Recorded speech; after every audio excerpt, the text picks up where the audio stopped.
South India shopping mall, the wedding మంత్ర, సరికొత్త wedding collection. South India shopping mall.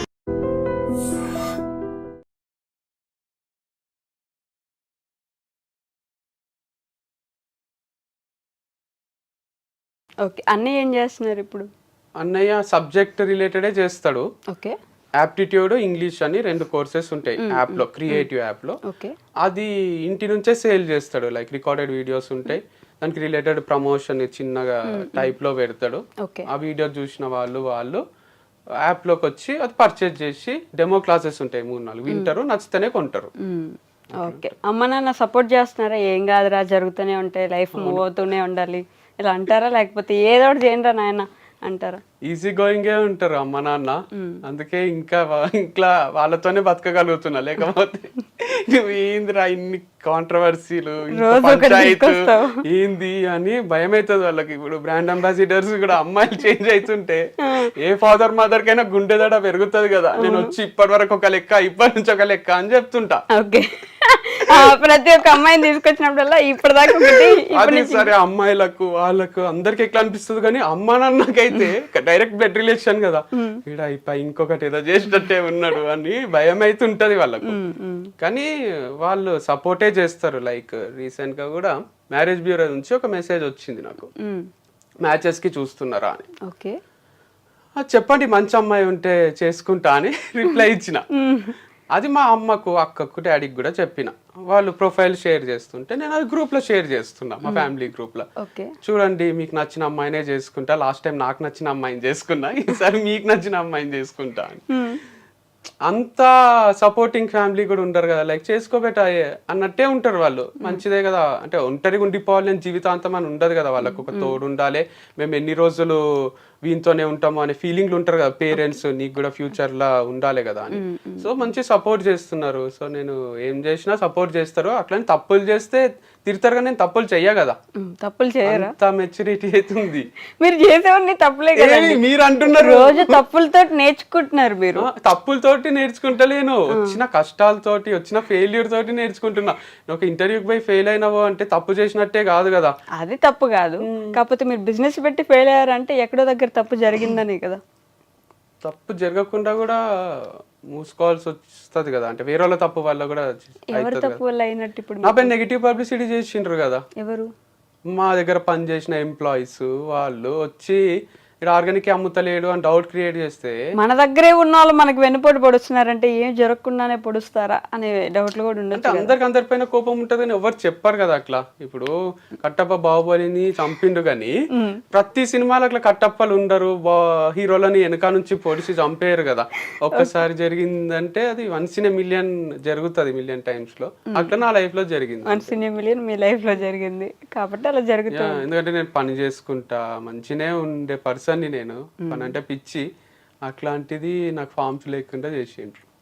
అయ్యో, మీరు అన్ని పాత మెమరీస్ గుర్తు చేసి బాధ పెడుతున్నారు. నేను బాధ పెట్టలేదండి, అడిగే క్వశ్చన్స్ అట్లా ఉన్నట్టున్నాయి. ఎందుకంటే ఫస్ట్ మ్యారేజ్ గురించి నేను అడగలేదు అసలు, మీరే చెప్పారు. నేను అసలు మీ మ్యారేజ్ గురించి కానీ ఇంకెవరి గురించి కానీ నేను అడగలేదు. మీరు అన్ని క్లోజ్ అయిన వాటి గురించి అడుగుతున్నారు. మీరు ఇప్పుడు జరిగే ప్రమోషన్స్ గురించి, అరే మీ లైఫ్ బాగుంది కదండి, మీరు మంచిగా బయటకు వచ్చిండ్రు, ఇట్లా అంటలేదు. నేను నా ఫస్ట్ పాయింట్ నేను అది చెప్పా. మీరు మళ్ళీ ఇట్లా పడిపోయి కూడా మళ్ళీ లేస్తున్నారండి. మీరు బయటకు వచ్చి ఇప్పుడు మీరు అట్లెందుకు అయింది, ఇట్లెందుకు ఇది ఎందుకు అయింది అంటున్నారు. ఇప్పుడు ఇక్కడ నుంచి ఇక్కడ దాకా వెళ్ళినప్పుడు చచ్చిన పాముని ఇంకా చంపుతున్నారండి మీరు. చెప్పండి. ఇక్కడ నుంచి ఇక్కడ దాకా వెళ్ళినప్పుడు ఈ మధ్యలో ఏం జరిగింది అనేది కూడా జనానికి ఒక ఇంట్రెస్ట్ ఉంటది కదా. ఏం జరిగితే మళ్ళీ ఇక్కడ నుంచి ఇక్కడికి వెళ్ళగలిగారు, ఇక్కడ నుంచి ఇక్కడ దాకా వచ్చారు, ఆ ఇంట్రెస్ట్ ఎలా జరిగింది అనేది మాత్రం తెలుసుకోవాలి. నేను చెప్తా. యాక్చువల్గా డిప్రెషన్ అనేది అందరికీ వస్తుంది. మనం ఏం చేస్తామంటే అది మనల్ని కంట్రోల్లోకి తీసుకునే దగ్గరికి తీసుకొస్తాం, దాన్ని మన కంట్రోల్లోకి తెచ్చుకోవాలి. కానీ దాని కంట్రోల్లోకి మనం పోరాదు. అది వచ్చి తలపైన తాండవం చేస్తుంది, ఆడుకుంటది మనతోని. అస్సలు ఇంట్లో నుంచి బయటికి కదలనియది, ఎవరితో మాట్లాడనియది, ఏడుపు వస్తుంది. దీపికా పడుకోనికి అయింది అట్లా, లవ్ ఫెయిల్ అయ్యా మరి ఎందుకో తెలియదు కానీ ఆమె ఇంట్లోనే ఉంటూ డిప్రెషన్ లోకి పోతూ అందరికీ చెప్పింది ఇది నార్మలే, సైక్రియాటిస్ట్లని సైకాలజిస్ట్లని కలవండి, ఇట్స్ ఓకే అని. సో నాకు కూడా అంత డిప్రెషన్లో వచ్చిన రోజులు ఉన్నాయి. నేను దాన్ని కంట్రోల్లోకి తీసుకొనియను. అంటే అది వచ్చి నాకు తెలుసు అది డాన్స్ చేస్తుంది అని, మనతోనే ఉంటది దయ్యం లాగా. ఒక ఫోటోను ఒక మూవీ ఉంది, దాంట్లో భుజం పైన దయ్యం కూర్చుంటది, వానికి హెవీగా ఉంటది. మనకు కూడా అట్లా వచ్చి డిప్రెషన్ కూర్చోనికే ట్రై చేస్తుంటది కానీ దయ్యం లాగా. మనం దానికి ఆ ఛాన్స్ ఇయ్యరాదు. మంచిగా ఫ్రెండ్స్ తో తిరగడము, ఫ్యామిలీతో టైం స్పెండ్ చేయడము, మ్యూజిక్ వినడము, బుక్స్ చదవడము, క్రికెట్ ఆడడము, చూడడము, ఇట్లాంటి వాటికి మనం అడిక్ట్ అయినాం అనుకోండి, గుడ్ హ్యాబిట్స్ ఉంటాయి, అప్పుడు దాంట్లోంచి బయటికి రావచ్చు. నిన్న వచ్చింది లో ఫీలింగ్ నాకు, మీ ఇంటర్వ్యూ ఈ రోజు కదా, నిన్న ఈవినింగ్ వచ్చింది. నేనేం చేసిన, మ్యాడ్ స్క్వేర్ చూడలే, థియేటర్ లో పెట్టుకొని కూర్చున్నా, ఇంత హైలైట్ కూడా తీస్తారా ఆ మూవీ అనిపించింది. మ్యాడ్ నచ్చింది నాకు, మ్యాడ్ స్క్వేర్ నచ్చింది. అంటే ఆ హ్యూమర్, ఆ లైట్ నోట్ లో తీస్తున్నారు చూడండి మూవీస్, ఇట్స్ గ్రేట్ టాలెంట్ అనిపిస్తుంది. ఆస్కార్ ఇవ్వచ్చు వాళ్ళకు. మనం ఎట్లాంటి వాటికి ఇస్తామంటే యానిమేటెడ్ మూవీస్ కో ఇంకోటో అట్లా ఆలోచిస్తాం, కానీ ఇది కూడా చాలా కష్టం ఇట్లా తీయడం. హ్యూమర్ అలా మెయింటైన్ చేయడం కూడా అంత పాజిటివ్ అడిక్షన్స్ ఉన్నప్పుడు మూవీస్ అని, క్రికెట్ అని ఎందుకు బాధపడాలి మనం? ఓకే, మొత్తానికి వంశీ గారు మళ్ళీ పెళ్లి చేసుకుంటున్నా అని చెప్పారు ఇప్పుడు ఇంటర్వ్యూలో.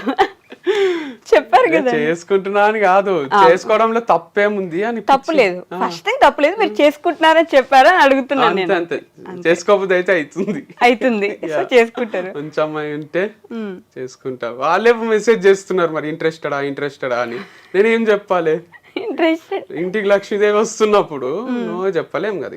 అంతే. మరి మీ అన్నయ్య పరిస్థితి ఏంటి? మా అన్నకి ఇంకా టైం పడుతుంది, లైక్ హిస్ థింకింగ్, ఇంకా thinking, will take time, he has his own ideology. మీ ఇద్దరికి సెపరేట్ ఐడియాలజీ ఉంటది కదా, సేమ్ అసలు ఉండదు అనిపిస్తుంది. కొన్ని సేమ్ ఉంటాయి, కొన్ని సెపరేట్ ఉంటాయి. లైక్ బ్లడ్ రిలేషన్ కాబట్టి కొన్ని సేమ్ ఉంటాయి, అండ్ వేరే పరిస్థితుల్లో పెరిగినాం కాబట్టి కొన్ని డిఫరెంట్ కూడా ఉంటాయి. ఓకే, వదిలేసిపోయినారు కదా మీరు, అంటే సపరేట్ గా ఉన్నప్పుడు ఐడియాలజీలో కూడా మా అన్నకి యాప్టిట్యూడ్ అనే సబ్జెక్ట్ నరాల్లో ఉంది, నాకు లేదు. నేను ఆయన త్రూ నేను నేర్చుకొని చెప్పిన సబ్జెక్ట్ కాబట్టి నాకు మనసు రాదు. కానీ నాకు ఈ స్టోరీ టెల్లింగ్ ఇవన్నీ చిన్నప్పటి నుంచి ఇష్టం. స్టేజ్ ఎక్కడం, మాట్లాడడము, అంత గుర్తింపు అని, ఇదని అదని ఇష్టం కాబట్టి దీంట్లో మనసు వస్తుంది నాకు స్టోరీ చెప్పడంలో. సో అది చేసిన.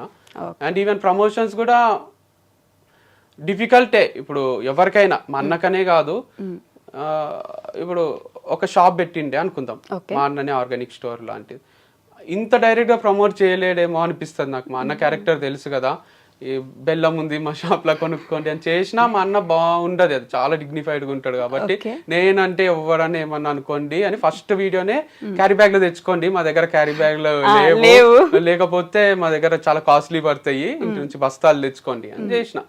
ఇది నేను తప్ప ఎవరు చేయలేరు అనిపిస్తుంది. మా అన్న స్టైల్ వేరుంటది. స్టోరీ కూడా టెల్లింగ్ ఒకసారి చూడండి, ఒకటి మా అన్నది ఒకటి నాది. మనది ఎమోషనల్ గా డ్రివెన్ అయ్యి హ్యూమర్ తక్కువ ఉంటది, నాకు కొంచెం హ్యూమర్ ఎక్కువ ఉండి ఎమోషన్స్ తక్కువ ఉంటాయి. క్లాస్ లో కూడా లాస్ట్ కి నేను అయిపోయింది కథ అని చెప్తా, ఆడనే కనెక్ట్ అవుతారు, నవ్వుతారు. మా అన్ననేమో story ends here but the actual story starts here అని చెప్తాడు. సో అది వేరు, మోటివేషనల్ వెళ్ళిపోతుంది, ప్రొఫెషనల్ ఉంటది, నాది కొంచెం హ్యూమరస్ ఉంటుంది. నవ్వించడానికి ట్రై చేస్తారు మీరు, అని కొంచెం ఏడిపించడానికి ట్రై చేస్తారు. సో రెండు డిఫరెంట్ పార్ట్స్ ఉన్నాయి. ఓకే, బట్ ఇప్పుడైతే పర్లేదు, మళ్ళీ వెళ్తూ ఉన్నారు.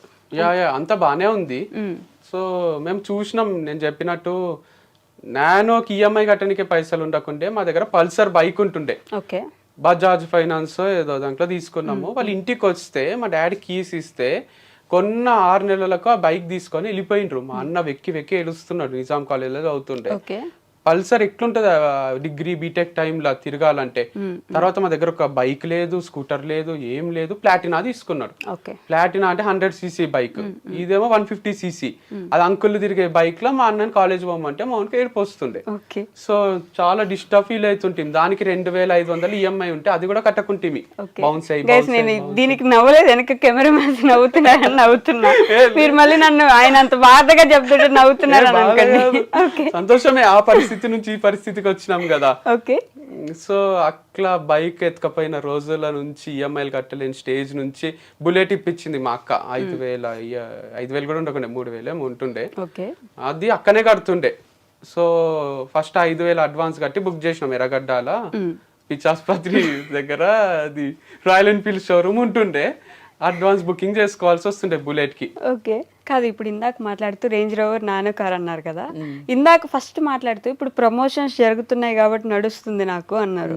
మరి రేంజ్ రోవర్ ఉంది మీకు, ప్రమోషన్స్ మీద ఆధారపడి బ్రతకాల్సిన అవసరం ఏమొచ్చింది? రేంజ్ రోవర్ ఉన్న వాళ్ళు ప్రమోషన్స్ మీద బతుకుతున్నారంటే ఎవరో నమ్మరు. ఫస్ట్ రేంజ్ రోవర్ లో డీజిల్ పోయాలంటే పని చేయాలి కదా, చాలా ఖర్చు అవుతుంది. అది 7-8 కిలోమీటర్లే ఇస్తుంది మైలేజ్. రేంజ్ రోవర్ కొనుక్కున్నారు కదా ముందైతే. ఫ్యాక్ట్ మేము కొన్నది ఇద్దరం కలిసి లాంగ్ బ్యాక్ 6 years బ్యాక్ కొన్న, 5 years బ్యాక్ 2019 రేంజ్ రోవర్. అది దానికి ఈఎంఐలు కట్టి కట్టి కట్టి ఇప్పుడు మా సొంతమైంది తప్ప దానికి చాలానే కష్టమైంది.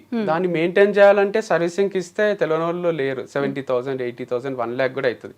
మొన్న రిపేర్లు ఆ బెల్టులు అన్ని చేంజ్ చేసి 3 lakhs అయింది. 2 months నుంచి కడతలేడు మా అన్న. వాళ్ళకు సర్వీసింగ్ చేపించి తెచ్చిండు, ఉద్దర పెట్టిండు. సో ఇయ్యకపోతే ఇప్పుడు మళ్ళీ అన్ని జమ చేసి నాకు వచ్చిన డబ్బులు కొన్ని, మా అన్నకు వచ్చిన అన్ని ఆయనకి ఇచ్చినాం. సో ఇంత కష్టం ఉంది. అట్లని ఇప్పుడు రేంజ్ రోవర్ తీసేసి సైకిల్ కొనుక్కొని తిరగలేము కదా. సో ఎంత కష్టపడి ఇష్టంగా కొనుక్కున్న దాన్ని మెయింటైన్ చేయాలి కాబట్టి చేస్తున్నాం. కానీ మీ లైఫ్ లో ఇట్లా అంటే ఒకసారి మోటివేషనల్ స్పీకర్ అయ్యారు, ఒకసారి బిజినెస్ మ్యాన్ అయ్యారు, ఇంకోసారి ఒక ఫామ్ నడిపించారు, మళ్ళీ ఇంకో ఫామ్ నడిపించారు, ఇప్పుడు మళ్ళీ ప్రమోషన్స్ చేస్తున్నారు. అంతకుముందు మీరు చెప్పినట్టు కాలేజ్లో బాయ్ గా చేశారు. ఒక్కొక్కటి ఇట్లా మార్చుకుంటూ ఎందుకు వస్తున్నారు? ఒక్క దాని మీద ఎందుకు స్టిక్ అవ్వలేదు ఎప్పుడు కూడా? నేను స్టిక్ అయ్యా కావాలనుకున్న పరిస్థితులు స్టిక్ గా అనియలేదు చాలా సార్లు. ఇప్పుడు టీచింగ్ చేసిన తర్వాత నేను దీనికోసం పుట్టలేదు అనిపించింది. ఇష్టంగానే చెప్పిన సబ్జెక్ట్ కూడా నాకేమి అది బ్లడ్ లో అనువనువున లేకుండే. అంటారు కదా, నచ్చిన పని అన్నా చెయ్యాలి, వచ్చిన పని అన్నా నచ్చినట్టు చేయాలి. నేను వచ్చిన పని నచ్చినట్టు చేసిన. తర్వాత ఒక దగ్గర ఛాన్స్ దొరికినప్పుడు వదిలేసిన. ఇప్పుడు మూవీ ఇండస్ట్రీలో అవకాశం వచ్చింది దిల్ రాజు సార్ దగ్గర. ఇంత పెద్ద అవకాశం, డైరెక్టర్ అయిపోతాం మణిరత్నం లాగా వాళ్ళలాగా మనము అని కంటిన్యూ చేసిన. అమలాపురం పోయినప్పుడు షూటింగ్ లో దాంట్లో కొంచెం ఇన్సల్ట్లు అయితే సార్ కి, డైరెక్టర్ కి, అందరికి చెప్పిన. ఇన్సల్ట్ అయినాయి అంటానే నేను ఇంట్లో డాడీకి చెప్తానే అన్నని అక్కని తిడతారు కదా, అట్లా వాళ్ళందరినీ పిలిచి తిడతారు అనుకున్నా. వంశీని మంచిగా చూసుకోవాలి, కానీ ఫ్యామిలీ వేరు, ఆ ఫిలిం ఇండస్ట్రీలో ఆ ఫ్యామిలీ వేరు అని తర్వాత అర్థం. తిడతారు, ఏం తిట్టలే, నువ్వే అడ్జస్ట్ అయిపో, వాళ్ళకి చెప్పు, నేను పని చేసుకోవడానికి వచ్చినా, మీరు నన్ను ఏమనకండి, నువ్వే గట్టిగా చెప్పు, ధైర్యంగా చెప్పు అని ధైర్యం ఇచ్చిండ్రు. నేనేం ఎక్స్పెక్ట్ చేసినా వాళ్ళే పిలిచి తిడతారు అని. అది జరగకపోయేసరికి నేను ఇక్కడ ఉండలేను, ర్యాగింగ్ అవుతుంది, నాకు నచ్చలేదు అని వచ్చేసిన. సో లైఫ్ ఏం ఆగిపోదు కదరా వంశీ, నువ్వు ఏది కావాలంటే అది చేసుకో అని మా డాడీ చెప్పిండు. తర్వాత మళ్ళీ కొన్ని రోజులు టీచింగ్ చేసిన, స్ట్రగుల్ అవుతున్నా, నచ్చని పనులే చేస్తున్నా. సో మనసులో ఏదో ఉంది, చేసే పని వేరుంది. సో అట్లా చేస్తూ తర్వాత ఒక యాప్ ఓపెన్ చేసిన, అది ఫ్లాప్ అయింది. తర్వాత ఈ ఫార్మ్స్ డిస్కషన్లో దాంట్లో బతుకు తెరువు కోసము ఎడార్లు ఉన్న వాళ్ళకు తెలుస్తుంది నీళ్ళ వాల్యూ అన్నట్టు. ఆల్మోస్ట్ టఫ్ సిచ్యువేషన్స్ లో మాకు వాల్యూ తెలిసి మేము కష్టపడి గ్రో అయినాము. సో తర్వాత ఇదే కంటిన్యూ చేసిన. ప్రమోషన్స్ ఎందుకు చేస్తున్నా అంటే, ప్రమోషన్స్ కూడా ఏం ఫీల్డ్ చేంజ్ చేయలే నేను. అప్పుడు నా ప్రమోషన్స్, ఇప్పుడు అందరు ప్రమోషన్స్ చేస్తున్నా. I'm enjoying it. అండ్ మీరు అన్నట్టు ఎందుకు మారుస్తున్నారు అనడానికే కూడా తప్పేముంది. KFC పెట్టిన అతను 60 years కి పెట్టిండు. ఆయన అన్ని మార్చుకుంటూ వచ్చి ఫ్లాప్ అయ్యి స్టార్ట్ చేసిండు. బిల్ గేట్స్ వాళ్ళు కూడా చాలా లోస్ హైస్ చూసే సక్సెస్ అయిన వాళ్ళు ఉంటారు. ఈవెన్ రజనీకాంత్ కూడా కండక్టర్ గానే చేసిండు కదా. కండక్టర్ గానే ఉండాల్సిందే, ఒకటే ఫీల్డ్ లో నువ్వే బస్సులు కొనుక్కోవాల్సిందే, వేరే కండక్టర్లను తీసుకోవాల్సిందే అంటే సూపర్ స్టార్ కాడు కదా. సో అట్లా సద్గురు కూడా ఇప్పుడు పెద్ద స్పీకర్, ఆయన లెక్చరర్ గా చేసిండు, ఎంఏ లిటరేచర్ అవి చదువుకున్నాడు, ఏమేమో పనులు చేసి అన్ని ఫెయిల్ అయ్యి ఇప్పుడు ముసలాయన అయినాక సక్సెస్ అయ్యిండు. సో అట్లా పెద్ద సక్సెస్లు చూసిన వాళ్ళందరూ 100 పనులు ట్రై చేసిన వాళ్ళే ఉంటారు. అట్లా 100 పనులు ట్రై చేసి ఎక్కడో దగ్గర ఆగుదాం అనుకుంటున్నారు. అంటే అదే ఫార్ములా పాటిస్తేనే జరుగుతుంది అట్లా లైఫ్ లో. Maybe life is making me even more stronger. ప్రతి దానికి రెడీ చేస్తుంది అనుకుంటున్నాను. రెడీ అయినారా మరి? అంటే ఇన్ని తట్టుకున్న తర్వాత ఆటోమేటిక్ గా గుండె కొంచెం స్ట్రాంగ్ అవుతుంది, మైండ్ స్ట్రాంగ్ అయింది. ఎందుకంటే రాహుల్ ద్రావిడ్ ఒకటి చిన్నగా చెప్తా, ఆయనకు అవకాశం వస్తలేదు ఇండియన్ క్రికెట్ టీమ్ లో. గంగూలీకి, సచిన్ కి అందరికి వచ్చింది, ఆల్మోస్ట్ సేమ్ ఏజ్ గ్రూప్ వాళ్ళు. ఎందుకు వస్తలేదు అని బాధపడుతుండేనంట. ఇంట్లో ఊరికే కూర్చుంటున్నా అనే ఫీలింగ్ వస్తుండే. కాకపోతే ఆయన మొత్తము రంజీ మ్యాచెస్ అన్ని ఆడి గేమ్ అంతా ఇంప్రూవ్ అయిపోయింది ద్రావిడ్ది. పెద్ద స్పిన్నర్స్ కి, ఇండియాలో ఫాస్ట్ బౌలర్స్ కి అందరికి ఆడి, షేన్ వాన్ కి, బ్రెట్లీకి, మెగ్రత్ కి అందరికి కూడా ఈజీగా ఆడుతుండే. షోయబ్ అఖ్తర్ బౌలింగ్ వేస్తే కూడా డిఫెండ్ చేస్తుండే. అందరు ఇరిటేట్ అవుతుండ్రి, ద్రావిడ్ ఉన్నాడా అని అడుగుతుండ్రి ఇంటికి వచ్చి. ది వాల్ అని అందుకే పేరు వచ్చింది ద్రావిడ్ కి. అట్లా ఎందుకు జరిగింది అంటే, ఆయన 5 years డిలే అయింది ఆయనకి ఇండియా క్రికెట్ టీమ్ కి సెలెక్ట్ సెలెక్ట్ కావడం. Okay. ఆ 5 years లో అన్ని నేర్చేసుకున్నాడు ఆయన టెక్నిక్స్, ఎట్లా డిఫెండ్ చేయాలి, ఎట్లా కొట్టాలి, ఎట్లా వికెట్ కాపాడుకోవాలని. సో సచిన్ కి గంగూలీకి హెల్ప్ గాంధీ ద్రావిడ్కి అయ్యి, సచిన్ అంటే ఎంతమంది ఫ్యాన్స్ ఉంటారో సచిన్ గెలిపిస్తాడో అనే నమ్మకం అది వేరు. కానీ సచిన్ అవుట్ అయినాక కూడా ఇంకా నమ్మకం ఉండాలంటే వచ్చి ఇంటికి వచ్చి అడుగుతుండ్రి, ద్రావిడ్ ఉన్నాడా, అమ్మాయి ద్రావిడ్ ఉన్నాడు చాలు, అంటే ద్రావిడ్ ఉంటే లాస్ట్ వరకు ఉంటాడు, ఏదో ఒకటి చేస్తాడు అనే ఫీలింగ్. సో అట్లా డిలే అవుతుందేమో కానీ it's making me even more perfect. Life అనే గేమ్ ని ఈజీగా ఆడేటట్టు చేస్తుంది. ఓకే, కాదు మీకు ఈ కథలు చెప్పడం లేదంటే ఇంకెక్కడో స్టోరీస్ చెప్పడం బాగా అలవాటు కదా, ఈ మోటివేషనల్ స్పీకింగ్ లాగా వెళ్ళేసి ఎక్కడదో ఎప్పుడుదో జరిగిన స్టోరీ ఒకటి చెప్తే కొంచెం మోటివేట్ అవుతారు జనం. అవును, కానీ అదే పనిగా చెప్పడం కూడా కాదు, it's like my brother sister కి చెప్పినట్టే ఇది. వినే వాళ్ళకి కూడా ఇంటర్వ్యూ ఊరికే చూస్తే ఏమొస్తుంది, వాళ్ళకు ఉపయోగపడే విషయాలు ఏవో ఒకటి చెప్పాలి కదా. నేను పోయి ప్రిన్సిపల్స్ ని కలుస్తుంటే మా మామ భరత్ మామ అని రంజోల్ జైరాబాద్ దగ్గర ఉంటాడు, ఆయనతో కూర్చుంటే టైమే తెలియదు మాకు. సో ఆయన కొన్ని విషయాలు చెప్తాడు, మాకు ఇక లైఫ్ టైం యూజ్ అవుతాయి అవి. అట్లా కొందరు పర్సన్స్ ఉంటారు లైఫ్ లో. ఈవెన్ మా డాడీ కూడా చాలా విషయాలు చెప్పిండు. నిన్న పూరి జగన్నాథ్ గారిది వింటుంటే, మనము ఏదో అనుకుంటున్నాము, మనం మార్స్ లో పోయి ల్యాండ్ కొంటామా, ఈడ ఎందుకు కొన్ని ఏదో ఫీల్ అవుతున్నారు, మనం వదిలేసే పోవాల్సి వస్తుంది కదా అని ఒక కాన్సెప్ట్ చెప్తుండు. మా ఫాదర్ కూడా అట్లనే చెప్తారు, లైక్ రెంట్ కి వచ్చినాం, మనము రెంట్ కట్టేసి ఉంటున్నాము, మనం ఏదో ఒక రోజు చనిపోవాల్సిందే, భూమి మీద రెంట్ కడుతున్నాము, 1000 ఏళ్ళు బతకం, మనము 2000 ఏళ్ళు బతకము, సో ఈజీ తీసుకోండి, అందరు వెళ్ళిపోవాల్సిందే అన్నట్టు మాట్లాడుతుంటారు. నేను కూడా దిల్ రాజు సార్ దగ్గర ఆఫర్ వదిలేసినప్పుడు కొటేషన్ రాసింటి, ఆ మూమెంట్ కి బాధ కావద్దని. ఏమున్నోడు ఏం లేనోడు ఇద్దరు చచ్చిపోతారు, ఏమున్నోడు అంటే AI